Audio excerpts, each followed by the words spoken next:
Follow us on Twitter, your favorite podcast platform, and now on YouTube as a podcast, or become a patron over at buymeacoffee.com/The Ham Radio Guy. In today's episode, we'll be uncovering the secrets of long-distance VHF communication, including topics such as sunspots, sporadic E, tropospheric ducting, and more. So let's dive back into the fascinating world of radio propagation, Part 2 of Radio Waves Unleashed.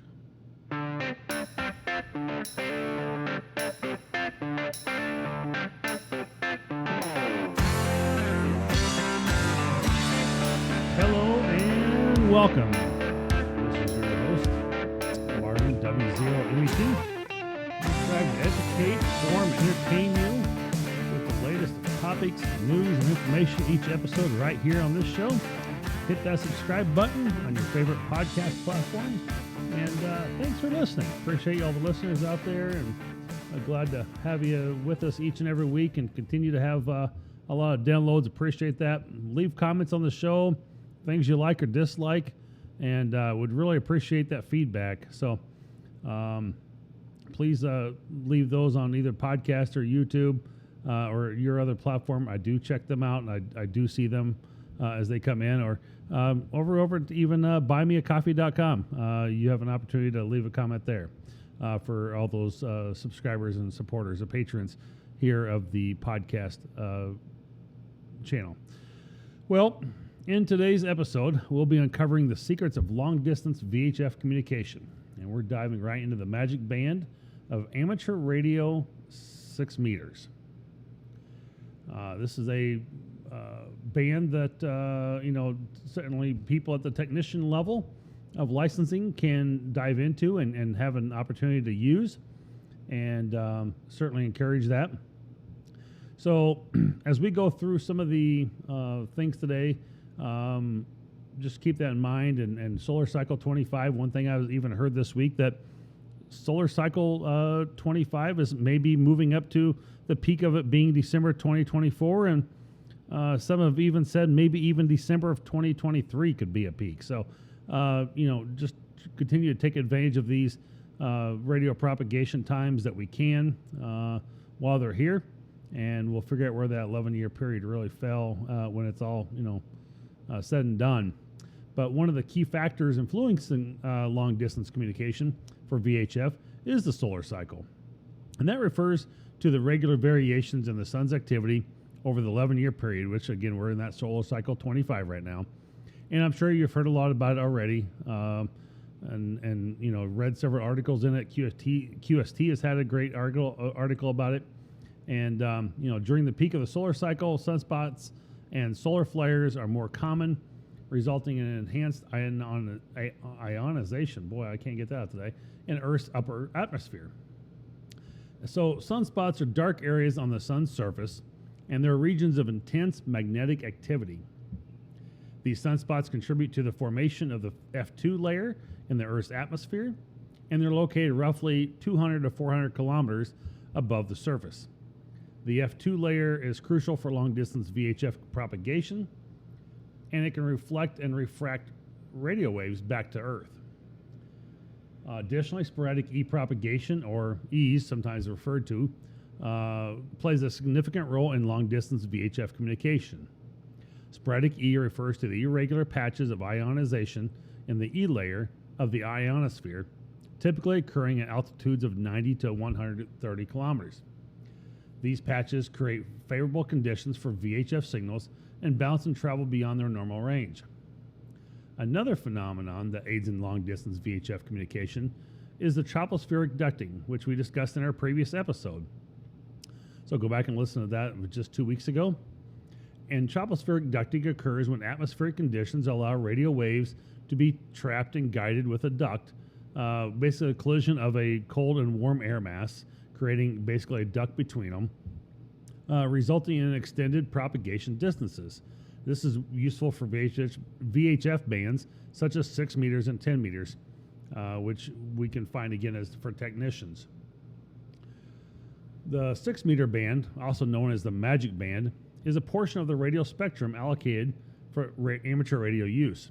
It spans from 50 to 54 megahertz, providing a unique propagation environment and exciting opportunities for long-distance communication.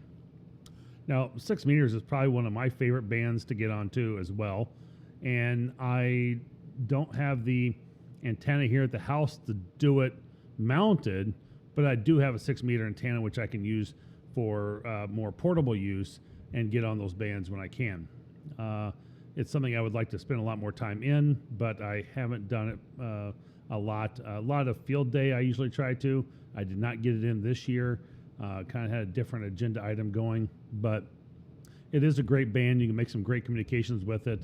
They have a calling channel out there, and you can find it, and certainly check out places like DX Heat, and check out the North America for 6 meters. When the band is open, it is really just very sporadic, but you can certainly do that.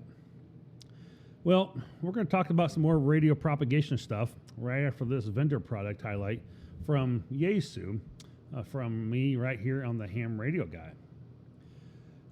Keep your digital edge. The FT991A is the next generation in all mode, all band, HF, VHF, and UHF transceiver with a C4FM system fusion digital capability. The FT991A includes multi-mode operation on CW, AM, FM, single sideband, and digital modes packet, PSK31, RTTY, and C4FM, with 100 watts of HF, 50 megahertz capability, and it's got 50 watts capability on VHF and UHF. The FT991A has rich features like real-time spectrum scope with automatic scope control, multicolor waterfall, state-of-the-art 32-bit DSP, digital signal processing, in case someone wasn't sure what that was, USB capable, 100 watts of performance, compact, lightweight for those POTA or field operations as a mobile, and that is what I specifically use myself as my one of my mobile field units is the FT991A, which has, again, that digital capability and internal tuner. It's easy to see screen. It comes with that C4FM Yaesu system fusion with Wires X capability and the latest front touch panel combined with traditional Yaesu front panel layout. The Yaesu FT991A lets you explore the world of digital voice or CW with its sophisticated receiver front-end engineering is on the part of the Yaesu FT-DX series transceivers. Get your Yaesu 991A radio today at your favorite amateur radio supplier.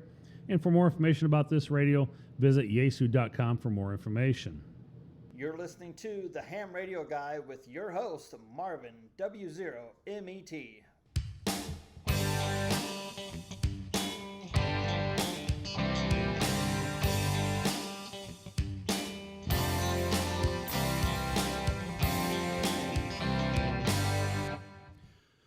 Thanks, Mike. And we are back. We're talking about radio propagation. Again, visit your Yaesu dealer for the 991A to get in on this propagation. It is one of the great radios that I personally have myself, and I do enjoy operating and using it. And I've, again, a vendor highlight product that I'm definitely trying to make sure people get aware of and are familiar with that radio. Some people have had questions about it, and I really enjoy that radio a lot. So it's good to have out there as a radio option that we for Yaesu in their lineup of FT-DX quality radios. So one of the factors that makes 6 meter band special is its susceptibility to sporadic E propagation, which we have just talked about. This results in enhanced propagation on the 6 meter band, enabling contacts over hundreds or even thousands of kilometers. Despite the dependence on sunspots and the solar cycle, the Magic Band, again 6 meters, offers exciting possibilities for amateur radio operators. Its unique propagation characteristics and the potential for long-distance communication makes it a favorite among enthusiasts seeking a challenge and the thrill of making contacts in a less commonly used frequency. And it is not, commonly used. It is, kind of sporadic, and so it's not considered that much of a high operating band like a 40 or 20 meter band, but it does, when it's open, it's a great band to be a part of, just like 10 meters is. The presence of auroras, also known as the northern lights, can impact the VHF communication as well. Now, auroras occur when charged particles from the sun interact with the Earth's magnetic field, creating colorful displays of light in the polar regions. And again, that north and south poles, if you're up in Minnesota, Canada, you'll see those areas, those northern aurora borealis lights, and they are beautiful things to see. I've seen a few myself, not big, great ones, but they are cool to see. But these displays can cause disruptions in the ionosphere, affecting VHF signals. So there is a downfall to them, even though they are beautiful to see. Meteor scatter is yet another phenomenon that radio enthusiasts can utilize for long-distance VHF communication. When meteors enter the Earth's atmosphere, they leave behind an ionized trail by bouncing the VHF signals off the trails. Operators can achieve temporary communication over hundreds or even again thousands of kilometers. Of course, successful long-distance VHF communication also relies on the right equipment, high-gain antennas, low noise amplifiers, and robust radio receivers are essential for maximizing the signal reception and transmission. Make sure you understand that the optimization for your equipment in the VHF bands can greatly enhance your long-distance communication capabilities as well, and knowing how your radio works on VHF and UHF. And the other radio that would be really great for this would be the ICOM 9700. It is another great radio product as well, and certainly do support Yaesu and ICOM products both, and they're phenomenal radios. So while we're on the topic of long-distance VHF communication here, some enthusiasts often again fantasize about the idea of a radio wormhole. And that is basically a hypothetical concept where radio waves could be transmitted through a tunnel or a shortcut in space-time. While this idea remains in the realm of science fiction, it's always exciting to explore the boundaries of what's possible. Timing is another critical factor in long-distance VHF communication. The time of day, atmospheric conditions, solar activity can all influence the propagation of VHF signals. By carefully monitoring and adjusting your operation time, you can increase your chances of establishing a long-distance contact on the VHF band during one of these great openings. Now, again, you have to kind of monitor and watch it. I don't know of any particular app out there that says, hey, the 6 meter band just came open, therefore you can go operate. It's a good time to hop on there. Just something you have to go in and check and see. Sometimes you can follow people like on Twitter, things like that, that will help with some of that. So as we wrap up this episode of, Radio Waves Unleashed, we've only scratched the surface on this vast topic of long-distance VHF communication, but it is the beauty of radio propagation that lies in its constant surprises and the endless possibilities it offers to connect with others across vast distances during these operational periods when the band is open. So I want to say thank you for joining me on the journey in the depths of VHF propagation over the last 2 episodes. Hope that you enjoy it. Now, as a kind of a bonus here, the ARRL is shipping a brand new book called Here to There, and it's radio wave propagation. It's a brand new book just released, I want to say in the last month or so here, that presents the principles of amateur radio propagation in an easy to understand style, knowing ionospheric structures, how they form, which bands they interact with, and will prepare you for more practical operating and help you make the most of your time on the air. So if you have any questions or topics around this you'd like to discuss further, or let me know, have any comments, please drop them in the episode notes, and I will leave a link to that ARRL book in the show notes as well. And if you'd like to follow us in future episodes, please again reach out to us. Until next time, may your radio waves travel far and your connections be strong. We appreciate your support and encourage you to stay curious with the ever-evolving world of radio communication and keep exploring and expanding the boundaries of your radio adventure. So we're going to take this and we're going to go into the news now.